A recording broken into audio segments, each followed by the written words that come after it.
Before we get started, I'd like to announce that today's session will be recorded. The host has turned the subtitles on, and you can switch them off by clicking Hide Subtitles in the live transcript at the bottom of your screen. Welcome, everyone. I'm Angelina Stackpole, and I'm a co-chair of the FLY Lean In Mentorship program. I've been at Yale for 3 years, and I work in Central Development as a reunion giving officer. My co-facilitators today are Sophia Morales, Program Manager, Research and Evaluation for the Community Alliance for Research and Engagement at the Yale School of Public Health, and Haley Sabaitis, Assistant Director, Leadership Giving in Central Development. Thank you all for joining. The Future Leaders of Yale FLY Lean In Mentorship program offers a series of 4 to 5 panel discussions each academic year focused on career development topics pertinent to the FLY contingency. Today's session, Becoming an Informed and Effective Philanthropist, is sponsored by FLY, Diversability at Yale, the Yale African American Affinity Group, Yale Lesbian, Gay, Bisexual, Transgender and Queer Group, the Yale Latino Networking Group, and the Working Women's Network. Thank you for your partnership. Our distinguished panelists include savvy philanthropists, community supporters, and development experts in the nonprofit and higher ed sectors.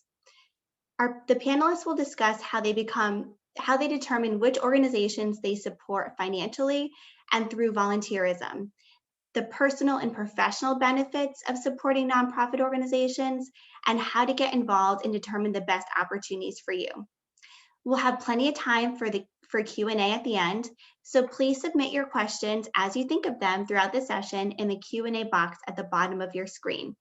I'll turn it over now to Haley to introduce our panelists. Hi all, I'm delighted to introduce our panelists today. Fatema Basrai was born in India and was raised in rural Oklahoma and Texas.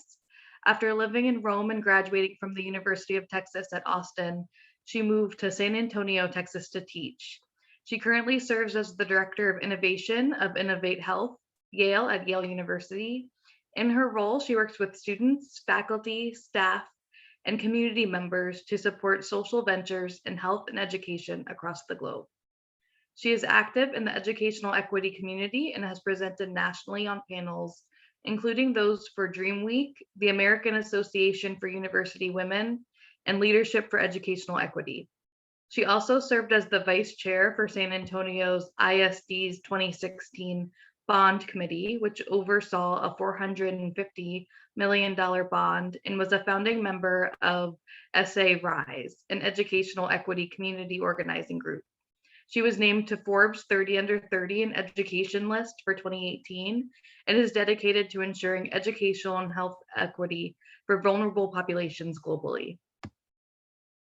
Basie Gitlin has been the Director of Development for Yale University Library since 2015.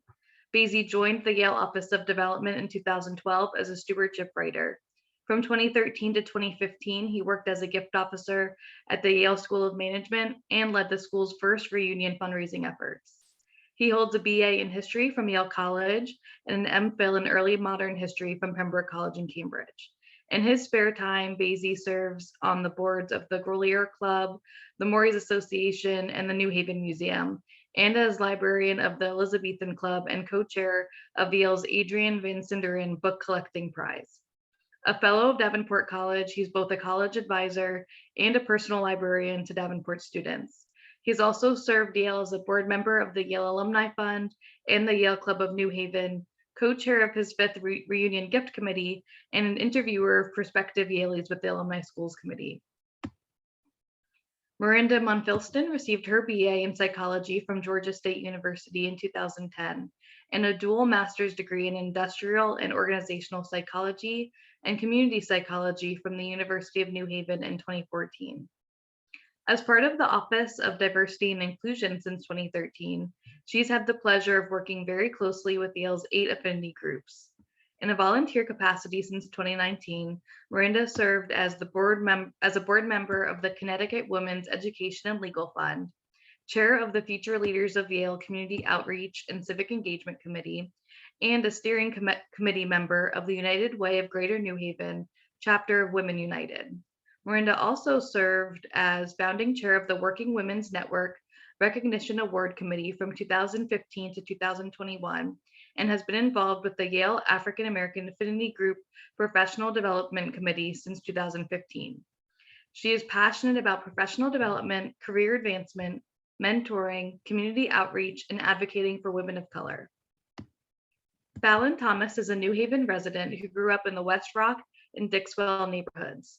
A graduate of James Hill House High School, she received her bachelor's degree in history from Temple University in Philadelphia, Pennsylvania, and a master's degree in American history with a concentration in the African American experience from Loyola University in Chicago. She is the community liaison for the New Haven Hiring Initiative at Yale University and has been in higher education for more than 12 years. She's involved in civic organizations such as the New Haven Club of the National Association of Negro and Professional Women's, where she's the vice president. Fallon is a dedicated mentor with Phenomenal I Am, where she's been a mentor since 2015. As a board member for the Boys and Girls Club of New Haven, Fallon serves as the governance chair. Additionally, she has co-chaired Yale's African American Affinity Group and is currently the co-chair of their Social Justice Committee. She has also served as co-chair of Yale's annual New Haven Multicultural Black Party and has led multiple departmental United Way campaign events. Thank you and welcome to our panelists. Now I'll turn it over to Sophia to introduce a quick poll question. Great. Thanks so much, Haley. Yes, so we have a quick poll for you all.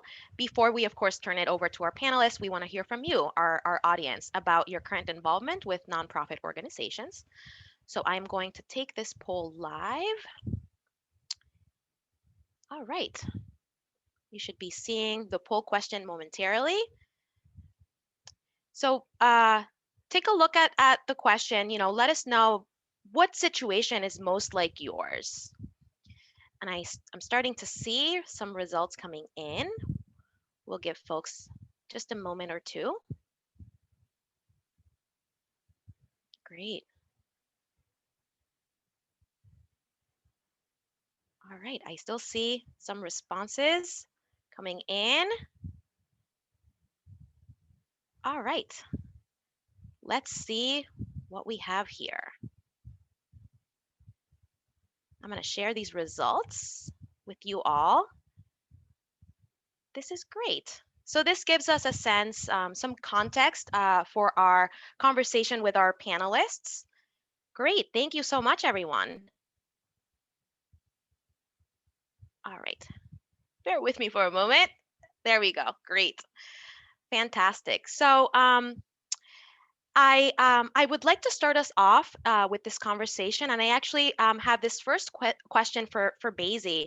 Basrai, could you share with us which organizations you're currently supporting? And this can be, of course, by way of financial contributions, by volunteering, or both. And we'd love to hear more about the ways in which you support them. And actually, a second parter to that, do you have a philanthropic plan that you follow? And if so, how often do you update that? Sure, thanks, Sophia. And it's wonderful to be with all of you today. Thanks for taking time in the middle of the day to join us.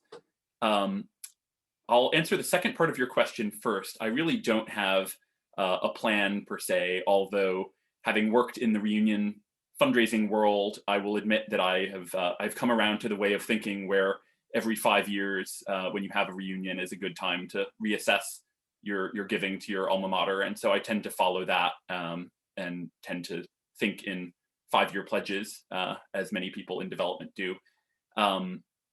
So I support with pretty modest annual gifts, a pretty wide range of institutions, given that I've pretty much always worked in education and feel really indebted to my various alma maters.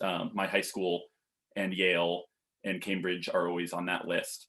At Yale, I work primarily with the library, but also with collections and other museums and galleries at Yale. So the annual funds of the gallery and the Peabody are always on my list, as well as the Central Yale Alumni Fund and my senior society, the Elizabethan Club, which was mentioned, which I'm very involved with. let's see, Rare Book School at the University of Virginia, which is a non-degree grant, excuse me, non-degree granting sort of educational program in the rare book area that's affiliated with the library at UVA. The American Antiquarian Society, which is a research library in Worcester, Massachusetts, for American history and culture.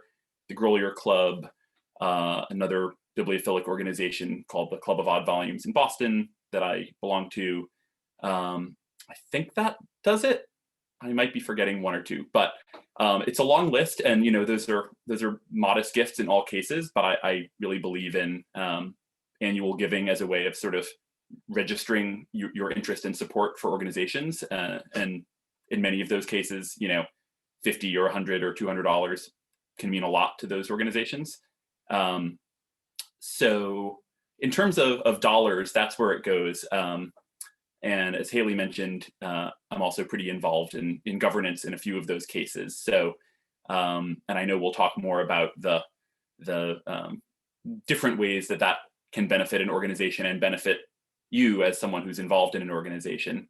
But being on the boards of the Grolier Club in New York City, which is a 501c3 that has free public exhibitions of rare books and a research library, as well as being a club for people interested in books and graphic arts, and the New Haven Museum and Morey's and the Elizabethan Club has been a really interesting experience. Wonderful. Thank you so much, Basie. That's phenomenal. I now want to turn it over to Marinda.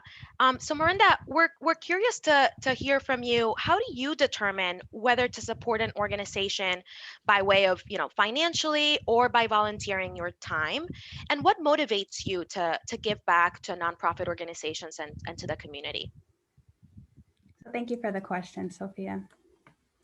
So as a wife and a mom, I have to be realistic about what I can contribute to financially.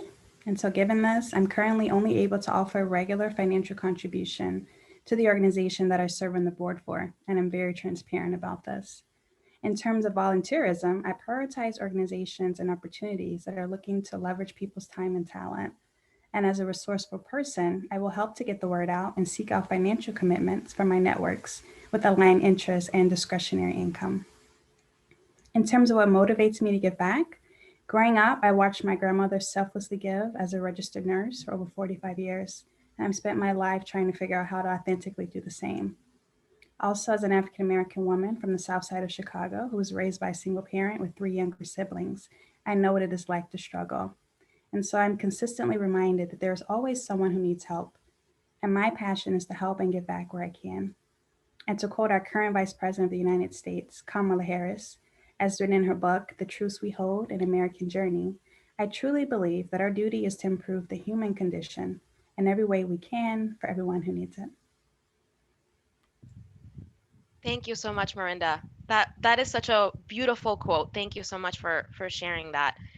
I now want to turn it over to Fatema. Fatema, we'd love to hear from you. How do you determine how much you give financially or how much you volunteer? So how much time you give for volunteering with nonprofit organizations? And we'd also love to hear from you. Is supporting an organization a family decision, or is this something that you decide more on a personal level? Thanks, Sophia. So in terms of financial giving and even volunteering, for financial giving, my husband and I do like to plan out a set amount that we will donate every month. We realize that we are incredibly fortunate, and the past year has just highlighted how fortunate we are. So we do like to give back. We generally choose different organizations every month, depending on what's going on. We are from Texas, so we've been in Connecticut for about 3 years now. And as some of you may know, Texas had a horrific winter storm in February. So for that month and the few following months, we chose to prioritize giving there. So we kind of see what's going on and then make a decision as to where our dollars will be most impactful. And then making these decisions together, we also think about organizations that are doing work that is important to us. So coming from a background in education, education is very important to me. My husband actually serves on the board of a national education nonprofit. So we focus on education, and then we also like to focus on critical needs. And just the past year has really shown how important things like local food banks are. So that's something that we like to focus on. And being fairly New Haven residents, I've been really interested in getting to learn more about local nonprofits and seeing where I can really align my talents and gifts and serve with time as well as financial resources. That's fantastic. Thank you so much. Now we'd like to hear from Fallon. Fallon, I'm interested to hear, what motivates you to give back, and are there organizations that you support regularly or consistently? Sure. So, what motivates me to give back is my lived experiences as a New Haven resident. I think about growing up in the city of New Haven and the institutions that poured into me via mentorship, whether it's through the New Haven Public Schools and the number of Yale student mentors that I had, or as a LEAP student and the mentors and the senior counselors who were local college students. So when I think about, what I want to do is impact youth because I've been afforded opportunities based on those lived experiences that I had early on. I consider myself a community catalyst, so I like to connect people with resources. So that's another thing that drives me. The organizations that I support the most or consistently would be the Boys and Girls Club, which I started my engagement with Yale's African American Affinity Group as a volunteer, which then led to board membership. And then I would also say Phenomenal I Am, which is another non-for-profit organization here that focuses on mentorship with inner city young girls here in New Haven. And then lastly, I would say during the holidays, I do most of my giving to Christian Community Action. And once again, that was something that was sparked through my affinity group engagement. Wonderful. Thank you so much, Fallon. And I'm now going to turn it back to Angelina for our next round of questions. Take it away, Angelina.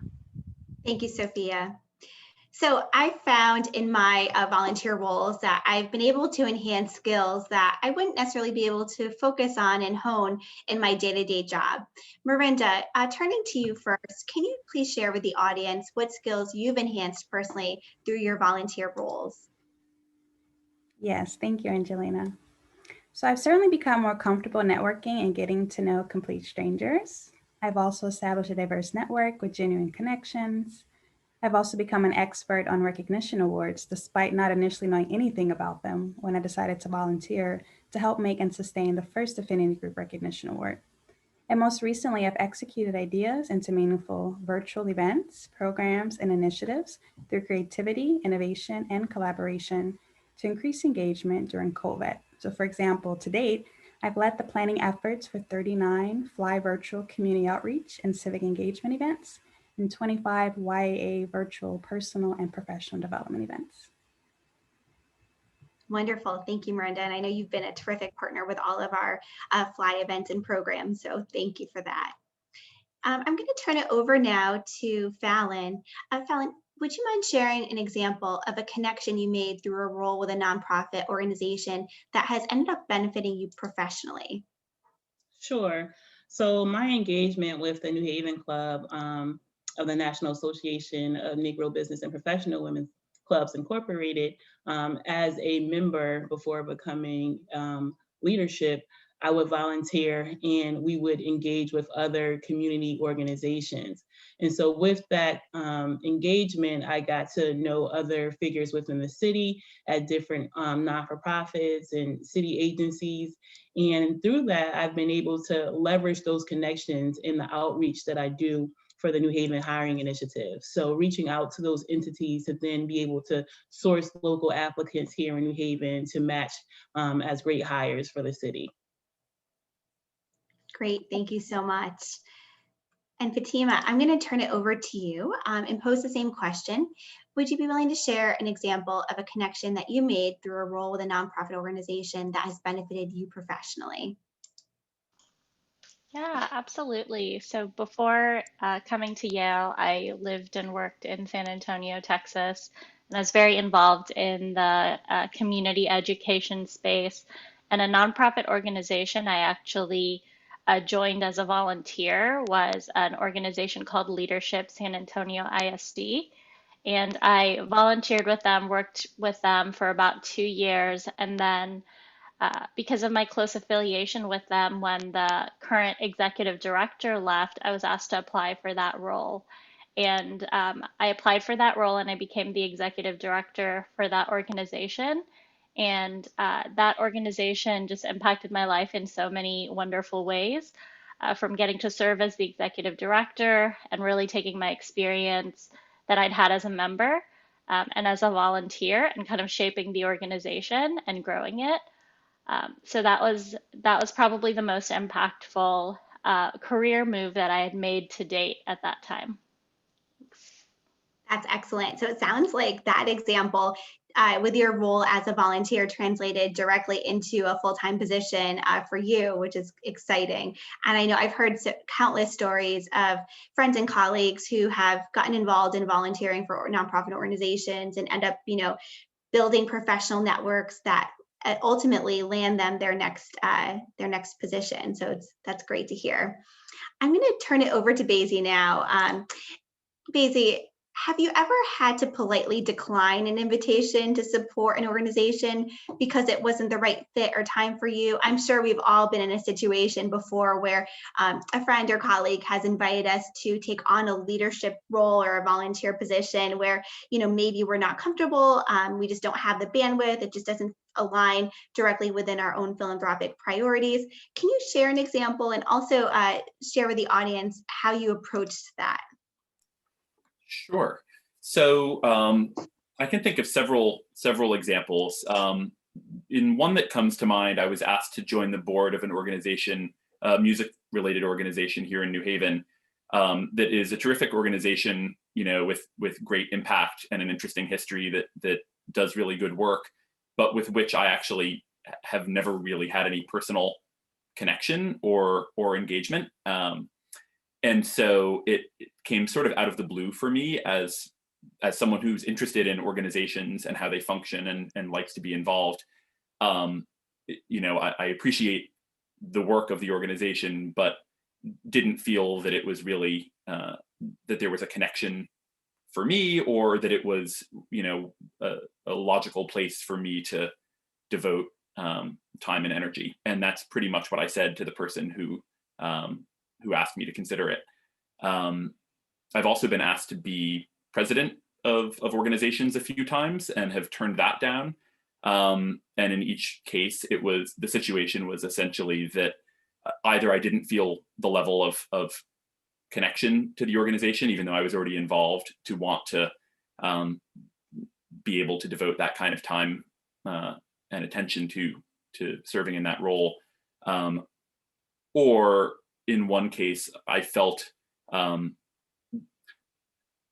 probably could turn around or help to turn around an organization that was kind of struggling, but that it would be an incredible dedication of time and energy to do that.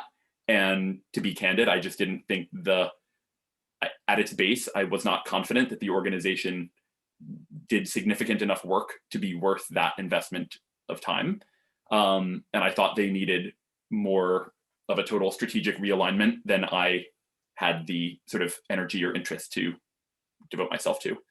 And just to speak very briefly also to your earlier question about sort of what one can get out of these kinds of opportunities.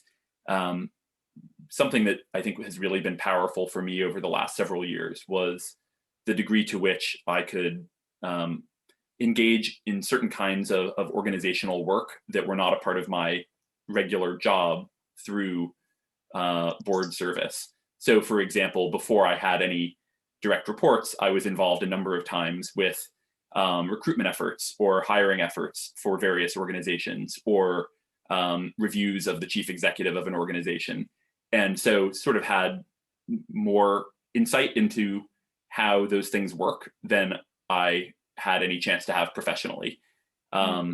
Or another example of that would be being involved a number of times with strategic planning efforts for organizations before I came to do more of that kind of work in my own job. So I think my personal and professional lives are extremely interconnected. So that probably more than is true for a lot of people. So there's sort of a thin line between what is work and what is fun for me. But I think that doing a lot of many of my volunteer roles have had sort of a direct impact on my ability to do what I do professionally. Basrai, thank you for sharing. And, I appreciate you being, so candid and transparent with the audience about the opportunities that were presented to you that you didn't feel like were the right fit or the right time, and, sharing your personal response. And I love that you were transparent with the organization, because I think that's helpful, and also a growing opportunity for that, staff member to understand that, perhaps there's an opportunity in the future to better engage you and connect you with the organization if they're looking to ultimately have you in a volunteer leadership role. So thank you. I'm going to turn it over now to Haley for our next round of questions. Thanks, Angelina. So Basrai, this follows up pretty well to what you were just saying. Just talk a little bit more about aligning your interests and passions with volunteer opportunities. You said for yourself, it kind of blends together. So how do you decide what to take on and how to align all of those together in a way that's not too much for your schedule? Yeah, I definitely struggle with that, as I know many of us do, and have realized that there is a limit beyond which, saying yes to too many things helps no one, including yourself. So I am always on my guard to make sure that the juggling act works. If you add one more ball, you kind of need to remove a ball. So I try to make sure that I keep that balanced. Yeah, as I said, I'm very privileged in that what I do professionally, which is essentially being at the intersection of the world of alumni affairs and development and the libraries and Yale, sort of is the intersection of my interests. I mean, you can see the books behind me, and I've collected books since I was a child, and that's also my academic interest. And I worked as an antiquarian bookseller before entering into the world of development. So my engagement with Yale alumni activities and with the world of books and manuscripts and museums is sort of, it all converges.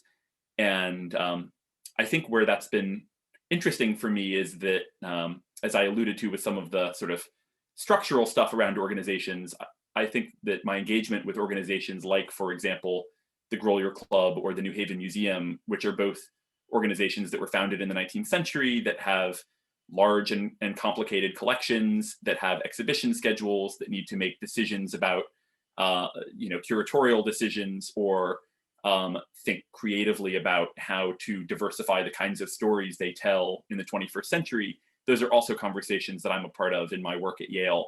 And so I think I have a much more informed viewpoint on a lot of that work. And especially because I'm often working with donors or with colleagues in the development office, it's helpful that I have a sort of some degree of content expertise in these areas, as well as an understanding of how the intersection of the world of alumni and donors and friends and the world of libraries and collections meet.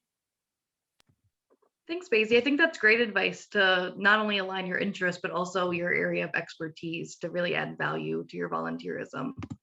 Fallon, I'll pose the same question to you. How do you align your interests and passions with volunteer opportunities? So I think I need to enroll in Basrai's School of Juggling, because I often have a hard time saying no, because I always want to help. And it's because it's things that I'm truly passionate about. So passionate about outreach, passionate about youth, passionate about improving the quality of life of those living here in the city. So what I try to do is, find places that will overlap, where I can say, while I'm in this space, while I have your ear on this other issue, I can, interweave those different areas that I'm representing into this one space. So, one, making sure that it aligns with my passions, and two, making sure that it will be an easy transition and supports the work that I'm doing overall. Great, thank you so much. Yeah, I think we could all use some juggling school for how to say no and how to decide what we can keep doing. Marinda, can you share some resources for audience members who want to get involved in nonprofit organizations? Absolutely. So let me start by sharing that all of our affinity groups are regularly involved in community outreach and have partnerships with nonprofit organizations in the greater New Haven area. I highly recommend joining the affinity group mailing list and or checking out the affinity group websites for the most current community outreach opportunities. For example, this month alone, our groups have participated in the Greater New Haven Heart Walk digital experience, Yale Day of Service, Newborns in Need fundraiser, AIDS Walk New Haven, Mother's Day Outreach, and Tracy's virtual 5K Wellness Runner Walk, which will take place next week. Also, in terms of mailing lists, starting in April of this year, FLY has added a new section in the newsletter that highlights a volunteer organization of the month. And to date, we have featured United Way of Greater New Haven and Integrated Refugee and Immigrant Services. We will also spotlight the Downtown Evening Soup Kitchen in June. And finally, my colleague, Heather O'Connell, who's a new member of the FLY Community Outreach and Civic Engagement Committee, created a working document in March to share remote and in-person volunteer opportunities in the New Haven area and around Connecticut. So that will be a great starting point as well. We call it a working document because it is not inclusive of every possible volunteer opportunity in the state. So if you know of other opportunities or organizations that may need help, feel free to email myself or fly@yale.edu, and we'll be happy to add them to our list. Great, thank you so much. And if you look to the chat, there are some resources available there following what Marinda shared. Now I'm going to turn it over to Sophia to moderate our Q&A session. So I see that there are a couple of questions in there now, but this is your time to think of questions that relate to you and have these great panelists answer them. Yes, thank you so much. Yes, like Haley said, keep them coming. We'd love to hear from the audience any questions or even comments. Drop them in the Q&A box. We'd love to hear from you. We do have a few that have come in thus far. So this first question is from Boris. So Boris wonders, do you have any suggestions or strategies for how to manage the "am I doing enough" feeling when it comes to giving back?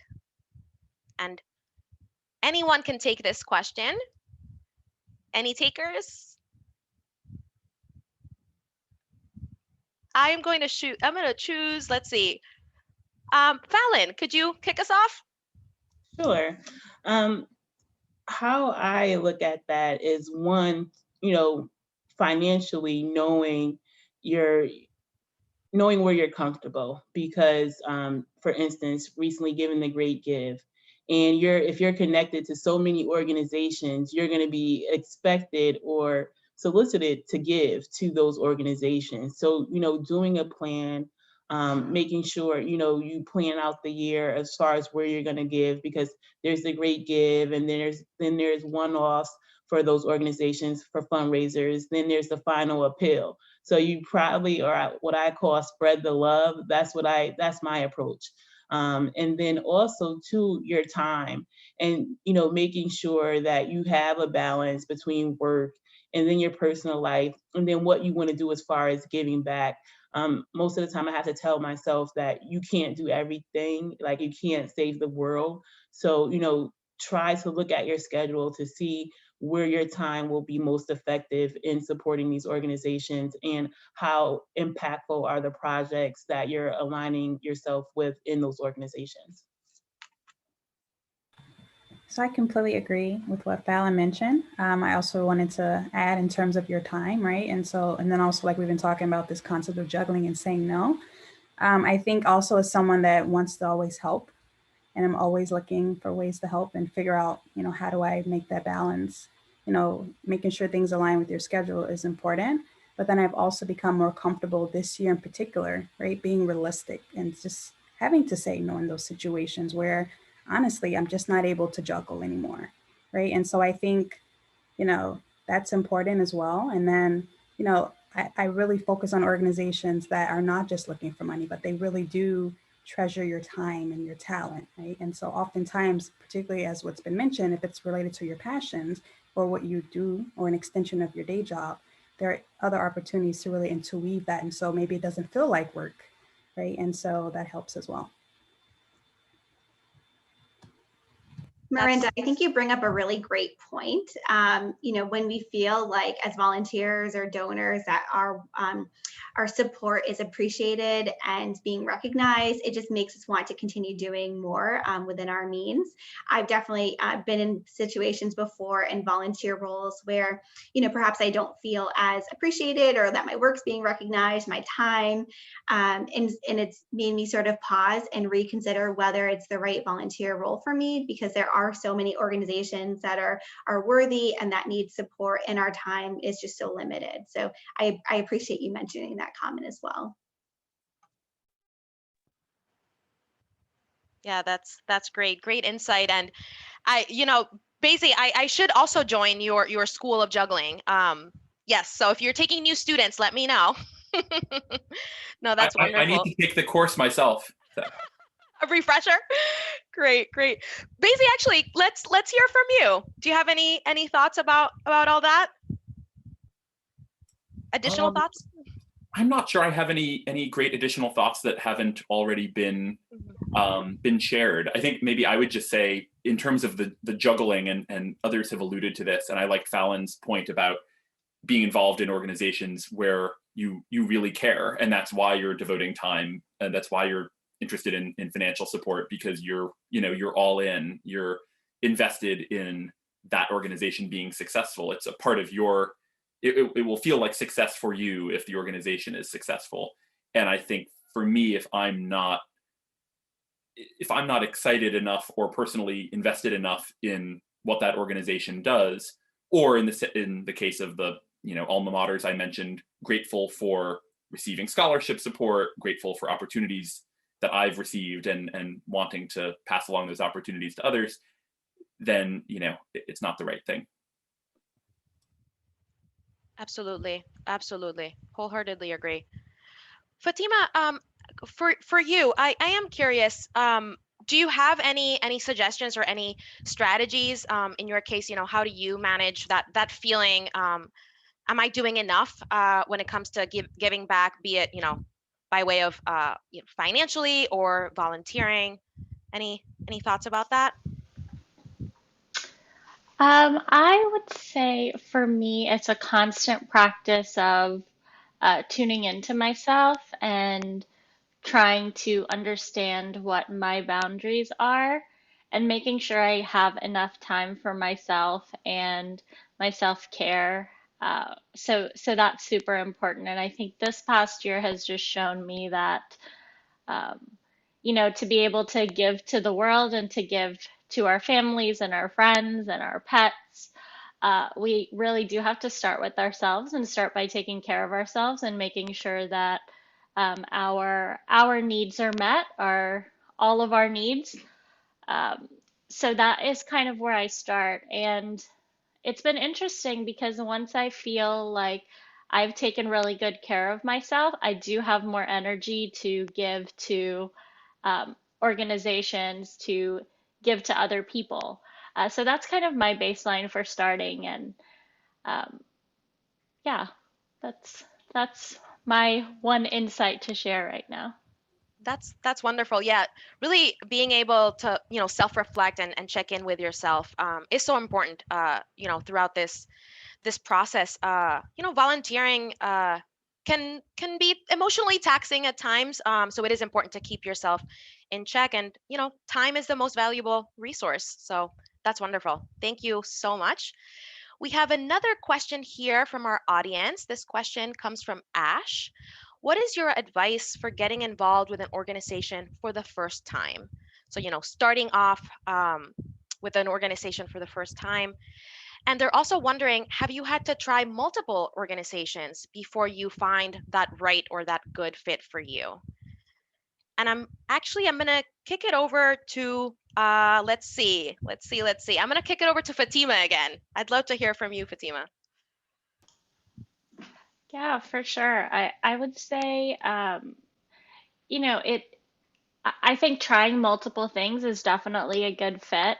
For me, being still relatively new to New Haven, I have just now started kind of exploring and figuring out what my interests and passions are and where my talents would best be addressed. A few other things I think are important, like thinking about an area that you're passionate about, but then also really getting to understand the organization.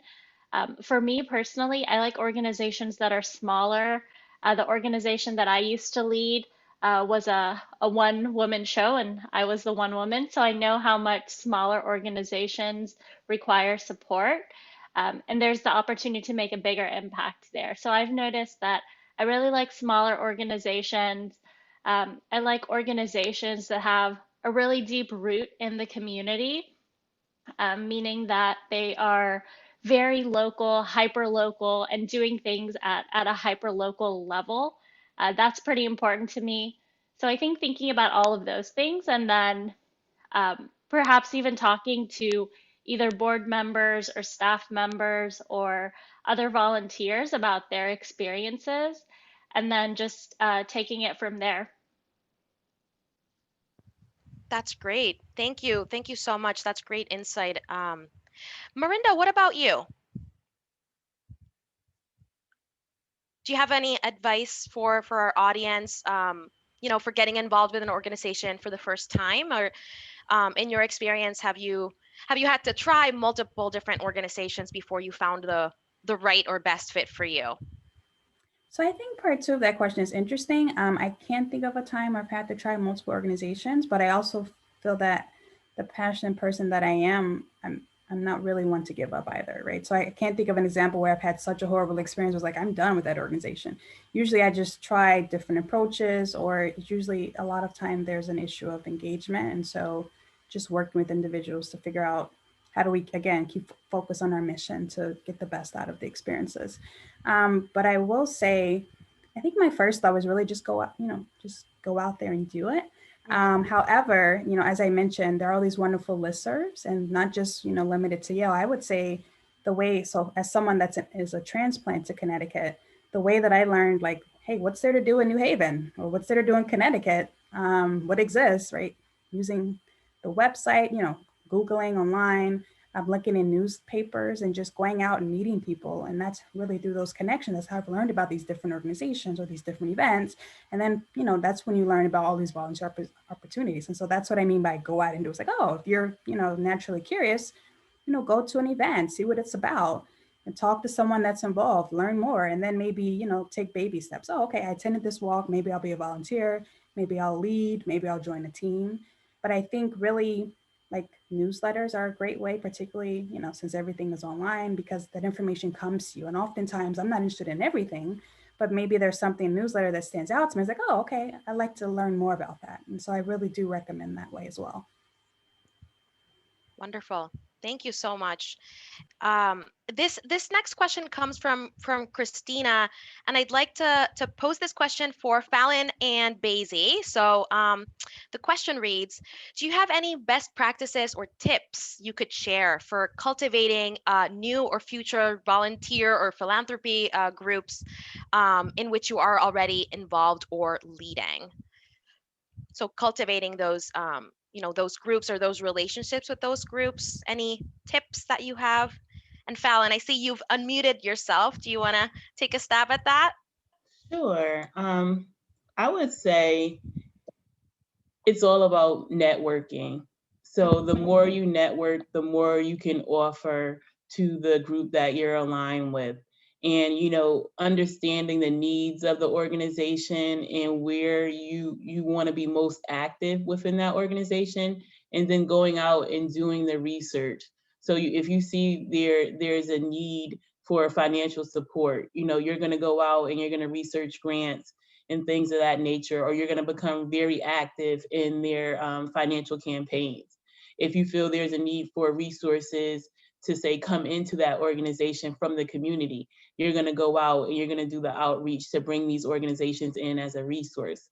So just identifying the needs of the organization and then deciding where you would best support. That's great insight. I'm hearing leveraging your networks is very important, but also, meeting the organization and the community where they're at, right? So just being very, very conscious about that. Thank you. Basie, what about you?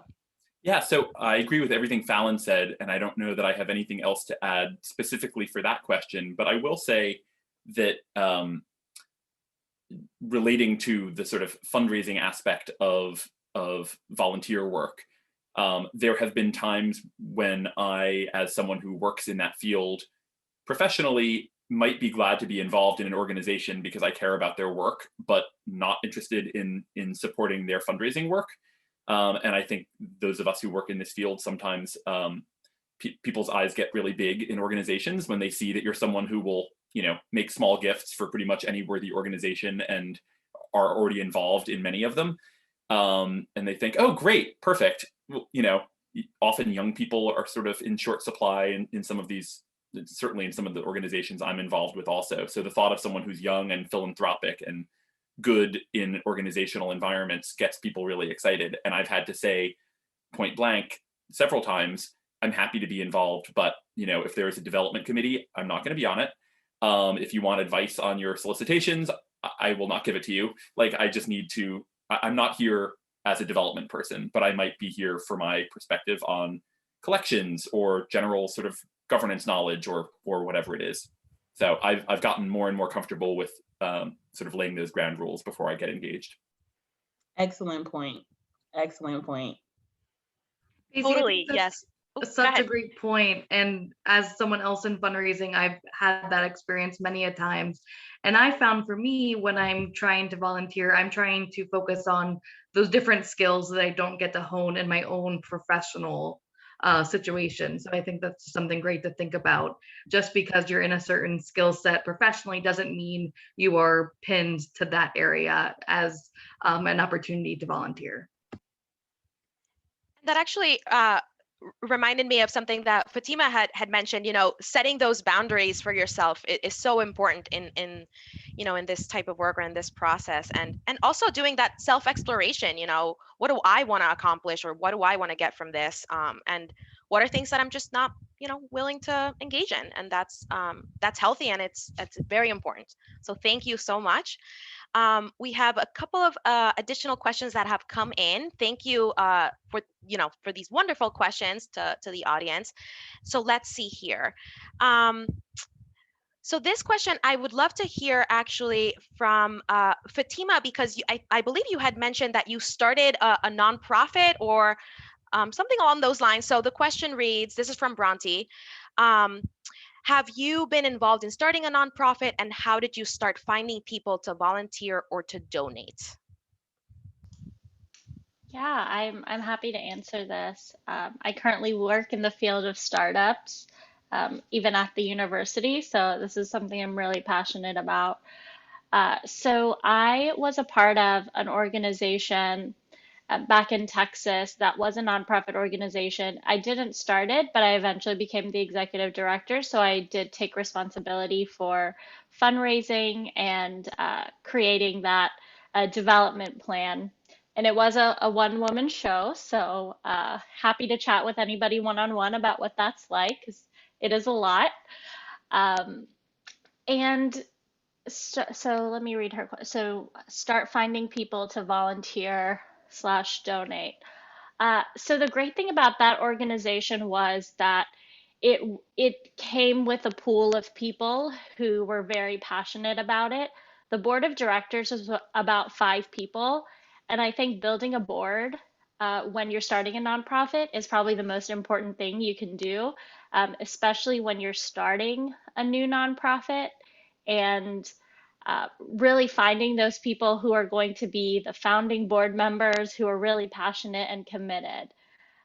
Another point to this question, I think now working in the innovation space for-profit companies, I also see a lot of mission reach and a lot of duplication of services. So that is something that I would encourage anybody who is starting a for-profit company or a nonprofit to see are you doing something different in a new way? And is this necessary for the community that you want to serve? So I would encourage you to spend a lot of time reflecting on that and making sure that you are indeed not duplicating services or anything. So that is something that I would really encourage. And then I was also part of a community organizing group that started. And the way that we recruited people for that was just a lot of word of mouth. So we had a good base. That was kind of the founding team, about 5 or 6 of us, and all of us were really passionate, and we all came with our different networks. So we would talk to our networks. We would encourage our networks to talk to them, to their networks. So that kind of grew our pool, and it grew very organically. I think if you are doing something that you're passionate about and you are really solving a need that is real and accurate, then people will organically come to you. Absolutely, absolutely. And Fatima, I'm curious, throughout that process, did you have to apply for state or local grants, or also private grants? How was that process in your Yeah, experience?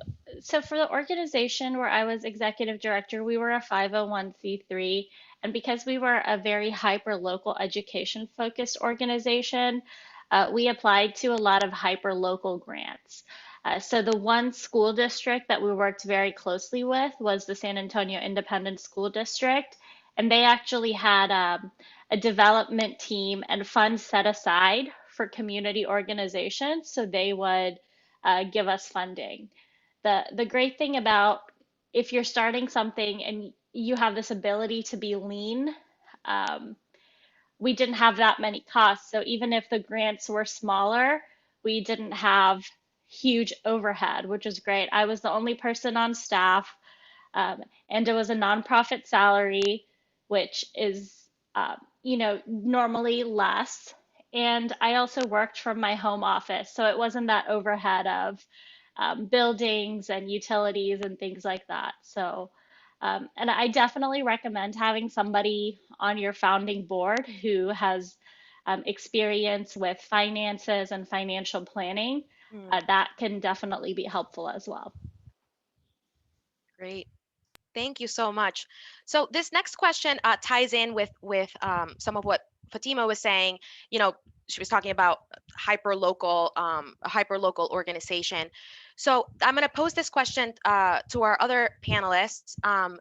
Do you think intentionally about balancing your involvement with local or hyper local organizations versus, national organizations? And how do you determine that balance?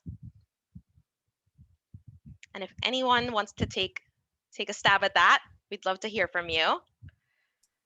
I'll take a quick stab. Just to say that I do think about that somewhat. And I would say I think about also, because a lot of my involvement professionally and personally is with Yale, I have sort of tried intentionally to make sure that not all of what I do is with Yale, because that's just not good, on many fronts, and also doesn't really allow for the sort of diversity of experiences that I would want as a volunteer, and is sort of too pigeonholing. So I've looked for ways to be involved in New Haven with things that are not Yale, and also being involved with an organization in New York is great, because it is an international organization with an international board, and also because it's an opportunity to spend time in New York and have it's certainly a great sort of network expanding opportunity, because it's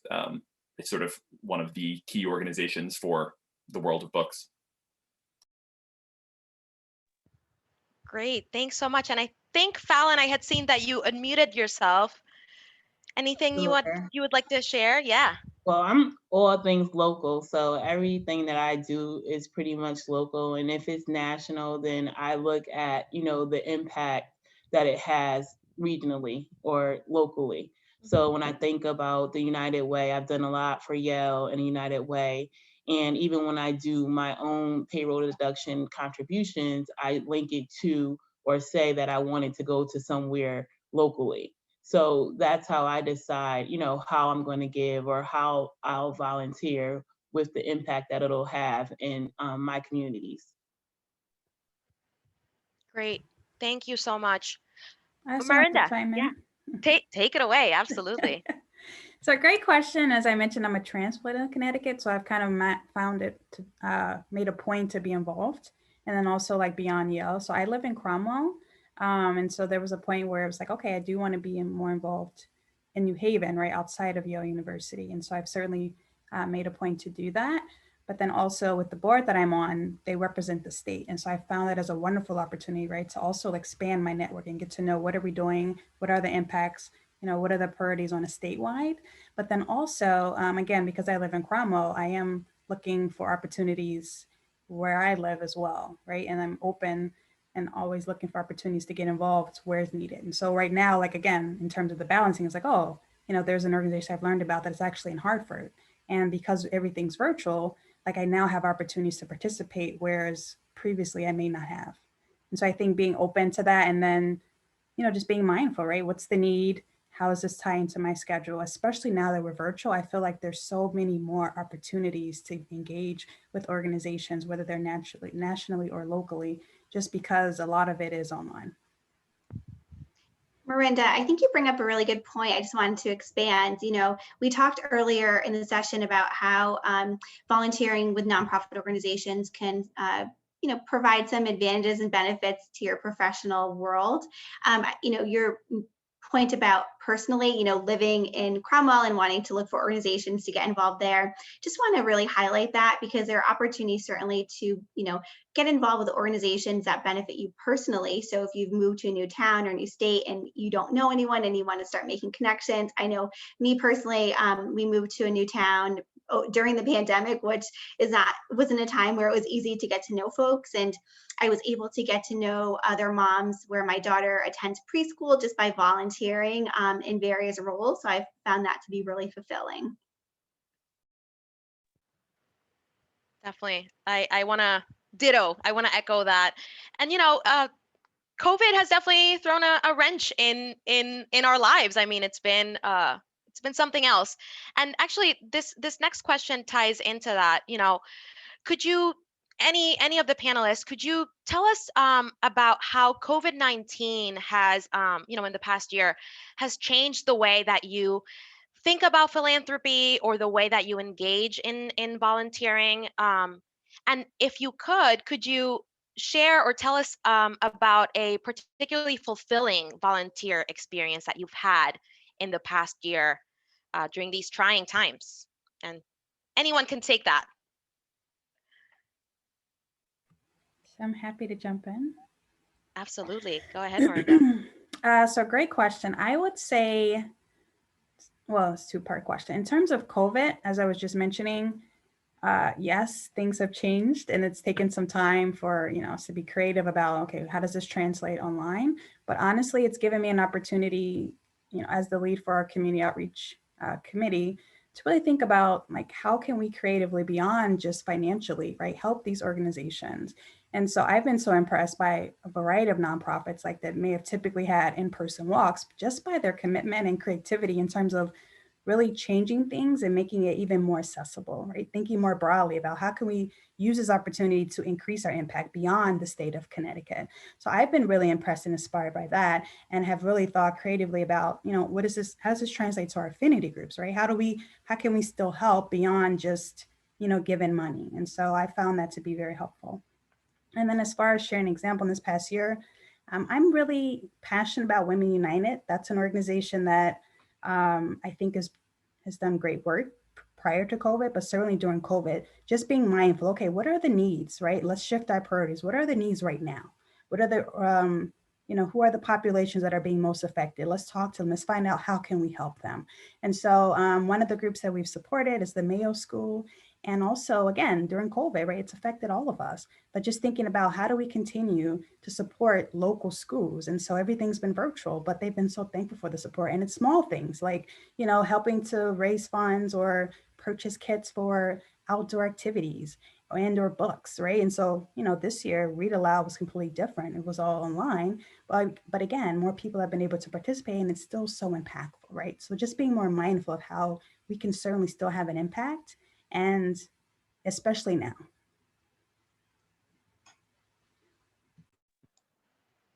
Thank you so much. Fallon, anything you'd like to add?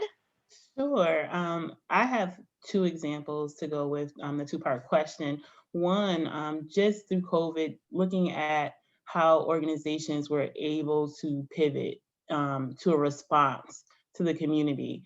So thinking about, all the organizations that were able to apply for the New Haven grant at Yale, and what they actually did with the money, and in terms of supporting families and food insecurities and things of that nature, providing necessities to the homeless. So being able to engage with those organizations to pack necessity bags to give to the homeless, or to reimagine programming. Marrakesh does a culinary program for their youth that are involved. So that involved packing boxes like you would see, on those food competition shows, and dropping them on their porch so they can still engage in that culinary experience. So something that was different and exciting, and then watching the kids do the actual cooking in their homes instead of at the facility. And to think about, something that I was proud of over this last year for what I do for the board of the Boys and Girls Club, to talk about, Basie's example of giving. I am not the fundraiser. I am the community outreach person. And one thing in becoming involved in the board, it has stretched me to become a fundraiser. I'm still not going to be the at the front of it, but to be more engaged. And last year, was my first experience with the Great Give, and to see what that leaderboard looked like as far as organizations that were raising funds. So the following year, I said to myself that, I want to see the club in a better position. And, I did a larger effort to get more support. And, we're on my board, I didn't come in as a top donor, but I definitely improved from last year. And then I had the most donors. So that means that I was getting the word out about the club. So where people may have raised, tons of money with 15 donors, I was able to get the smaller gives and reach double the amount that I gave that I engaged last year. So that's something that I'm really proud of in this last year. That's fantastic. That's fantastic. Thank you so much for sharing. Basie, go ahead. Yeah, I was just going to say on the COVID front, I was thinking back to the sort of early pandemic era last spring, and one of my lessons from that period was that it was a time when it was actually really challenging to be in a board role and to have fiduciary responsibility for a range of organizations, because I basically, for like several months in a row, had pretty much a board meeting every night of the week, every week for months, for some organization or other, deciding really hard questions of, would we need to let staff go? Would we be applying for PPP loans? How would we be reopening in a safe and responsible way? And it was exhausting to be, pivoting in my own work, which was certainly not slowing down any, into this totally new virtual way of working. And of course, the sort of existential dread that everyone had in last year, and just sort of navigating this grim new situation, mixed with just kind of making hard decisions day in, day out. And it showed me that if anything, I was not going to add any more balls into the juggle, and I was doing enough and maybe slightly too much as it was. And it was a time when small organizations really needed the support and help and advice of their boards. And I found that it was about as much as I could do. Absolutely. Serving on a board of directors myself, the beginning of the pandemic was, yikes, it was very difficult. Because like you said, Basie, we were dealing ourselves personally with the stress of, being in a pandemic, but then also making these very difficult decisions. I got married March 7 of last year, so I wasn't even in Connecticut when the pandemic hit. Coming back, it was very stressful. But thank God we got that wedding in right under the wire. So yes, I feel you there. It was a very, very difficult time, and lots of difficult decisions to be made when you're in leadership for an organization. Thank you for sharing that. I also want to say this comment came in from Chris, and Chris would like to say to Fallon that you sound like a natural fundraiser. So yes, I echo that. Fantastic. Thank you so much. I'm going to take one additional question, and thank you again to the audience for all the questions and comments that you've shared. Joanna had asked about one specific organization. So Joanna would like to know if any of you have any connections or know about the Alzheimer's Association. Anyone on the panel or throughout your networks currently involved with the Connecticut chapter? I thought this was an interesting question, uber specific, but very interesting. Any takers for that? Any networks there? I see a nod from Marinda. Go ahead. Happy to chime in. So I want to say last year or maybe 2 years ago. So just through networking, I want to say it was on LinkedIn. I think it was 2 years ago. The person responsible for fundraising for the state's Alzheimer's Walk reached out to me and was really interested in encouraging our affinity groups to participate. And so they came on campus. We established a wonderful relationship.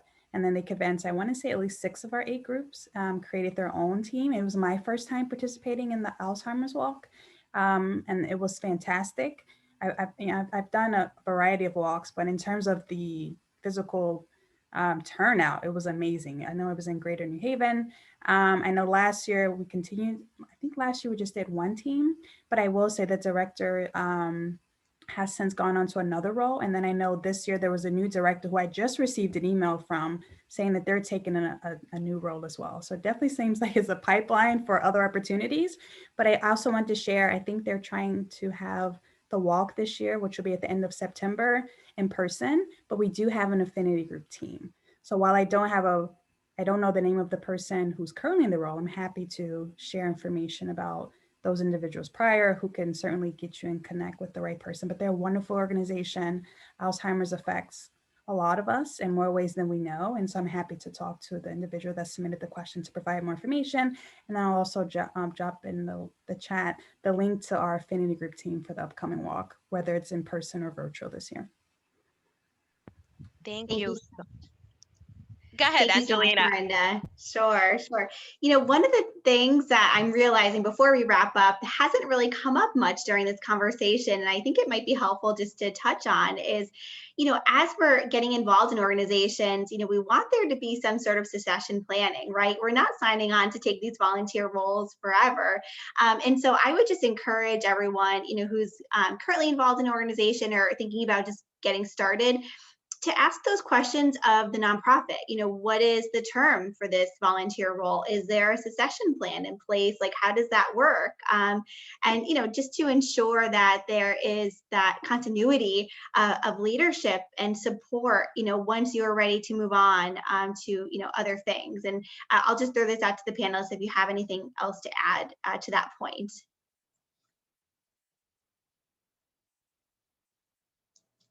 All right. Well, I'm going to go ahead and wrap up our Q&A session. Thank you so much, Sophia, for moderating that. Really appreciate it. And I think Fallon may have had something to add. She unmuted right before you. Oh, sorry. Go ahead, Fallon.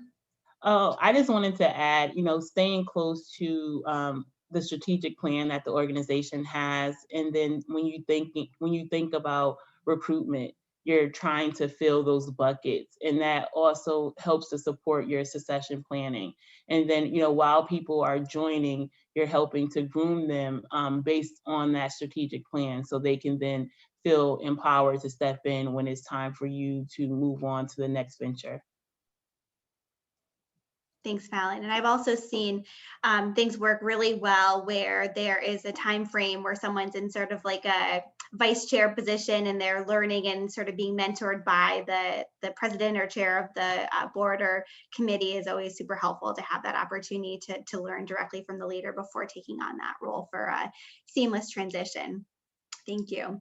So that concludes our session today. I want to thank all of you for spending your afternoon with us and to give a special thanks to our distinguished panelists for sharing their expertise, insight, and guidance. Audience members will receive an email early next week with a short survey and the links to the resources that we discussed and shared today. I hope you all found this session to be informative and engaging. Thank you again and have a wonderful weekend. Thanks, everyone.